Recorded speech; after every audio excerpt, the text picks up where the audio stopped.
What's going on, everyone? Welcome back to the channel. And this time I'm going to bring you a long-term review of an item I don't think you should skimp on when you go to purchase. This is the Rancilio Rocky. This is essentially an end game when it comes to grinders, and I'll kind of go through on why I think this is something you should really look. If you're a coffee person, you drink your own coffee, you like to get your coffee as close to fresh as possible, you like to grind it yourself, this may be for you. So I wanted to go through a little bit about it. It is not cheap. We've had it for about 3+ years now. It costs around $400, anywhere between like $375 and $425. I believe it's currently $425 right now at Seattle Coffee Gear. This is where I would probably recommend getting that over Amazon. They have really, really good customer support, and I've had really good luck with them. So this is a General Burr, steel burr, flat coffee grinder. I believe it's 50 millimeters is what the actual dimensions are of the actual burr in it. It is fairly heavy, so it weighs about 7 pounds. And the reason why I have this tape over here is because sometimes when you knock this off, you'll get coffee grounds come out everywhere. I do not have any coffee grounds in the actual top hopper here. I kind of try to remove as much as I can just so it's easier to maneuver around, because it is a really, really heavy machine. So it is $400 and some. It can come in dozerless, or like it is, or this is the dozerless version, or you get with the dozer. So if you want to do each individual servings, basically has a little cup where it puts coffee into, and then there's a little dozer to let it out. I prefer the dozerless because we don't do a lot of espresso currently, and there's usually a little bar right here to put an espresso holder. It holds like an espresso cup to actually add the beans to it, tamp it down, and then get your espresso going. So this will essentially go all the way down to espresso grind, all the way up to something like a French press, where it's a little bit more coarse of an actual coffee grind. So when it comes to the build quality of this is where you will see a big difference between $100, $200 coffee grinder and a $400, $500. It is built like a tank. It's generally, I don't know what the warranty is on it, but I would say it would last a lifetime, especially if you do your own maintenance on it, which I will talk about that a little bit further on. But it is an absolute tank. When it comes to kitchen appliances that you know you're going to use often and keep a lot, I think it's worthwhile spending the extra money. We also have a blender that we spent about $500 on that we've had for over a decade. So this has been, I think we've had it close to 4 years now, about 3.5, and it has been rock solid since then. So the actual build quality of it is really good. This is regular stainless steel on the side. It does get a little bit dirty, and it's not the easiest machine to clean, I find. I mean, it's a coffee grinder, so it's going to be hard to not get coffee grounds on it from time to time. The actual design of it and look of it, it looks pretty nice in a kitchen. It definitely has a premium look to it compared to some of the plastic, generally black machines. So you have the little logo there on the back, which this thing needs serious cleaning. And then you got your stainless steel on the side, you got your hopper here on the front, and it does have a blue tint to the hopper and the actual exit here for your coffee ground. So it does have a good kind of unique look to it, so it doesn't look complete black and bland. You do have a little kind of catch tray here. This does get pretty dirty, and honestly it does catch a decent amount of coffee grinds, so it is more useful than I actually thought it was going to be. So it does have an on-off switch. So we have a toddler, so generally I leave it off because he likes to mess with things, and nothing's worse than getting coffee grounds essentially all over, everywhere. So kind of go through the general use of it has been great. We haven't had any issues with it. It does take a little bit of general maintenance, but I kind of want to talk about that. This is something that's very easy to maintain. Essentially, you take this off, this thing you reverse take off, and everything is easy to service in here. You basically just clean it out. It does get a little bit gunky in there, so you have to kind of scrape everything out and clean it. We usually do it like once or twice a year. We don't use this a ton, but we use it probably 3 to 4 times a week, and it'll last a lifetime if you get in there and clean it out.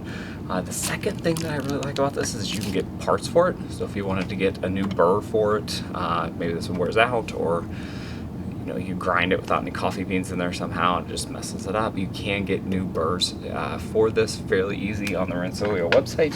Same thing with, we actually lost our little tray here to hold the espresso cup, and we would have to just reorder one. You can get it straight through at Rancilio. They'll send you to like whatever dealer you can get it from, but they're pretty easy to get parts for. And I'm not an expert on coffee grinders, but it was really easy for me to get it in service, and I haven't had any issues with that. So who this may not be for, I think if you do a very little coffee grinding, or if you're just getting coffee that's already ground, obviously you don't need a grinder for that, but if you're getting even Starbucks coffee, which I consider to be not the greatest of coffee, I mean, it's a mass produce, it's usually old by the time you get to a coffee, but you will notice the difference using a good quality grinder. The grinds are usually more consistent than some of the cheaper ones. So if you do, let's say you get a $50 grinder, it's probably not going to be able to do espresso grinding. So if you do espresso, this is the one I would get. I would highly recommend getting this just because of how solid it is and how easy it is to maintain, easy to clean, and just the longevity of it. Like this thing, I want to guarantee things, but it will last forever, and you can get parts for it if 15 years down the line. I like to keep my appliances for as long as possible. I don't like repurchasing stuff. It's not good for the environment, or just in general. I feel like if you're going to spend money, you might as well get something that's really nice. So I'd recommend this if you're doing espresso, or even if you're just grinding your own coffee and maybe you get it from a local coffee house. I think it's worth the investment to spend on an actual good coffee grinder. There's a few negatives. For one, the power cord is really long, which can be a positive and negative. For us, it's a negative just because of where it's at. And the actual plug, for some reason, is, see if I can get to focus on that, is fairly long, so it kind of sticks out from the wall, which it's on our kitchen counter, so it does look a little odd. The stainless steel gets pretty dirty. It's not the easiest stainless steel to clean either, so I don't know. This is a fairly old design grinder. Grinders don't usually do a whole lot of advancing when it comes to the actual grind style and such. To actual adjust this, I think it goes from like 0 to 40. You have to actually press a little button down here at the bottom, and then also hold this little button down here at the top. You can do it with one person with one hand, but it's very difficult. It's way easier to do with two people. I don't really know why the design was like that. You can do it if you kind of get used to it and maneuver things, but you really should not adjust this unless it's actually grinding coffee. At least that's what the manual says, so it's a little bit cumbersome to adjust. I generally just keep it in the regular ground coffee. Between that and French press, I usually do it close to 40, close to the high as I can. And then general coffee, I usually do around 31, 32. You can adjust this, so if you notice that maybe you're doing espresso and you're down to 4 or 5 and it's just not quite the consistency you want, you can adjust this when you take it out. So make sure you read the manual. There's some few good online, I think from Seattle's Best Coffee, on how to clean it, how to adjust it. Some really good YouTube videos on that. I'm not going to get into that because they have a much better one out there than that. So those are my two only negatives. It kind of gets a little messy and kind of stays messy. That's kind of our fault because we haven't cleaned it in a while, but those are the only two, is that actually adjusting this and adjusting the settings is a little bit of a pain. It is a little bit, I wouldn't say confusing, but tricky when you have to clean it for the first time. You've never done it before, but there's some really good online, even just like PDF step through, walk you through documents and YouTube videos that do all of that. And I'm not a fan of this extension cord. I feel like it's just doesn't look very good. It feels high quality and really heavy, but for how much you pay, I prefer something. A braided cable would have been great, but I doubt that's in the ballpark here. I like that you can get the dozerless or the dozer option, depending on what you prefer there. But those are my only two negatives. Tons of positives. This thing will last probably a lifetime. It's a tank, easy to maintain. I think it looks really good. I like the blue accents. The parts are easy to get, so it's easy to do that. There's a ton of negatives, or a ton of positives, and not very many negatives.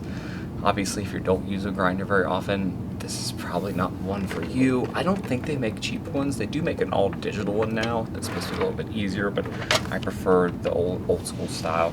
So that's it. I'm really happy with this. I don't generally do videos on kitchen appliances, but I thought this maybe help someone out there. So if you have any comments, questions, leave them below. I will get back to you.